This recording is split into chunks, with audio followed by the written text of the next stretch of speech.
Well, my name is Pooja Munshi, and I drive products and digital transformation at the United Nations Environment Program, specifically the Eye on Methane Emissions Observatory.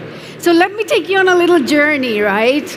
I'm going to show you, you've heard about AI and climate, but I'm going to show you some examples of how AI can be sustainable and how it can affect climate action, right? So here we go. If any of you have been playing around or have been hanging around X, you've probably seen a plethora of these posts, right? Climate change is not real. Climate change is a hoax, and a few degrees will not really matter. But it does matter, and let me show you how. We, you, me, you are all living in a world that is frequent forest fires, droughts. This is an area in southern France that got burned down in a couple of hours. So you see, this is not tomorrow's problem. It is today's reality.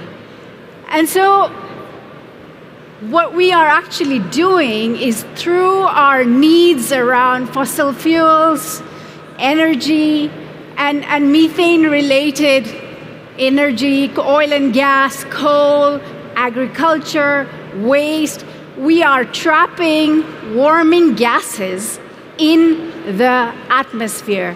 And if we reach that 2-degree tipping point, we will have reached a state of irreversible change.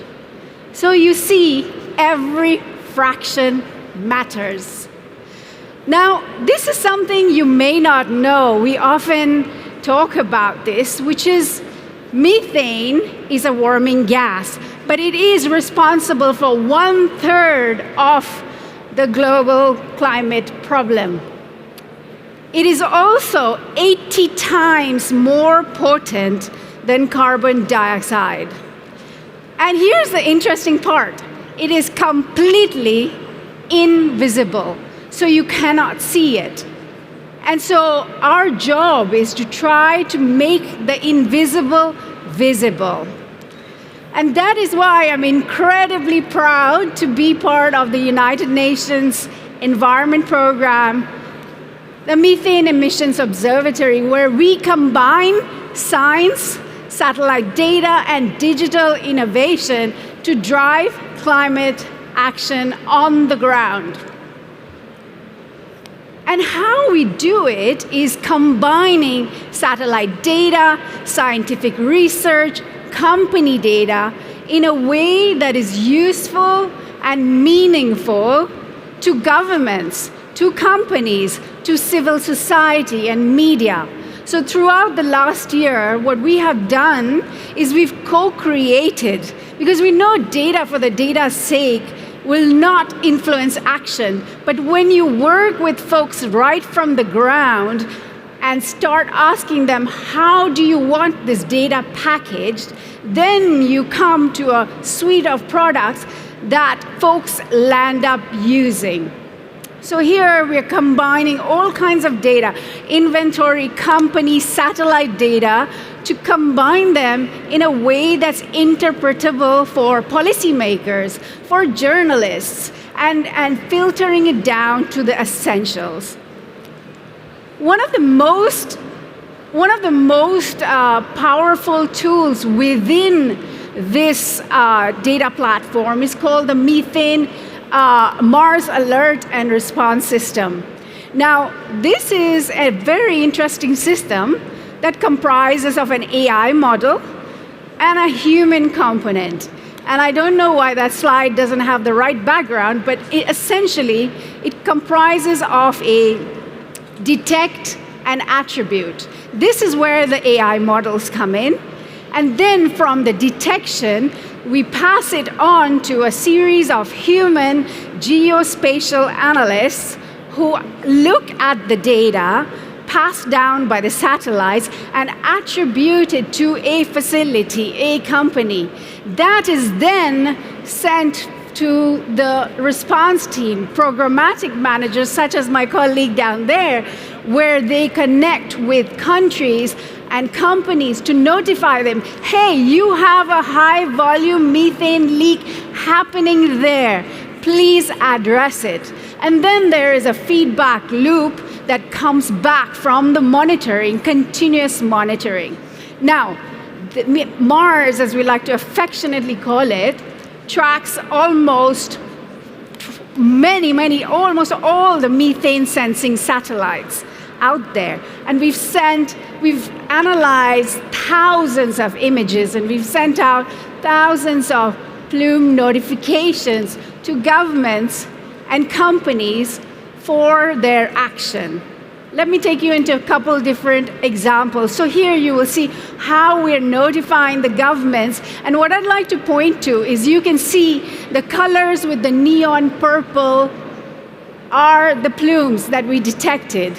And what you see on the right side in the paired image is our continuous monitoring and response that ended with a mitigation, or essentially a plugged leak.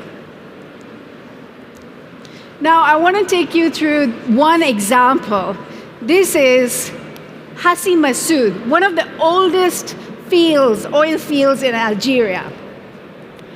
This plume had been already detected by multiple folks, right? But what was interesting is that our AI model continuously picked this up. Now, because of the convening power of the United Nations, we are able to lock in focal points, member states, and representatives that we can send direct messages to. So what happened is we then met Sonotrach, the national oil company of Algeria. We met with the government of Algeria, and through a series of exchanges, we were able to eventually see an area that no longer had that plume. Here's the interesting part. This was a super plume that was emitting for the last 2 decades. 2 decades. And finally, when we were able to clamp down this plume, we were able to see that series of progress from the detection to finally something that had been mitigated. Now, you might say, 2 decades, like what does that amount to? So we have tried to quantify how much this quantifies to. And that's a lot of cars off the road, 500,000 cars off the road. This mitigation resulted in taking 500,000 cars off the road. I'd like to give you another example, which is a more rapid and response example. So this one was in the Camil field in Yemen. Our analysts were aided by our AI model, right? And we detected this plume, this high volume leak in the Camil field in Yemen. Now, it was just days before that through the UN, we had identified and established points of contact in the Yemenis government, right? So this was just a matter of days, and we contacted them, and we got into a series of exchanges, communicating the details of the specific plume. What was interesting is they did not know about this, and through our imagery and engagement, they were able to detect that it was a deep-seated leak. This was not an easy fix. However, we worked with them very, very closely, and then in a matter of a month or so, we were able to actually then see that finally that neon plume that you see finally was not there. Today, we continue to monitor that site, and that was another equivalent, about 360,000 cars off the road. I'd like to leave you with 2 points, really, right? We've heard today about AI and how we need to be responsible. As UN Environment Program, we have to be responsible. We get asked this question all the time, which is, you are doing AI, what's your footprint? Well, guess what? This model is a neural network, and it was built very efficient and intentionally small. It's trained on a single GPU, and once trained, it can run on a personal laptop without taking much energy. So that's point one. AI, not all AI has to be absolutely consuming energy. There are other forms of AI, and I think the previous speakers spoke about this, how we can be efficient and small with our footprint. I also want to say that by design, all of this data is open, so you will find the research of the neural network on arXiv, if you're familiar with it. You will also find the training data sets available on Hugging Face in a month or so. And all of the data is publicly available on the Eye on Methane data platform.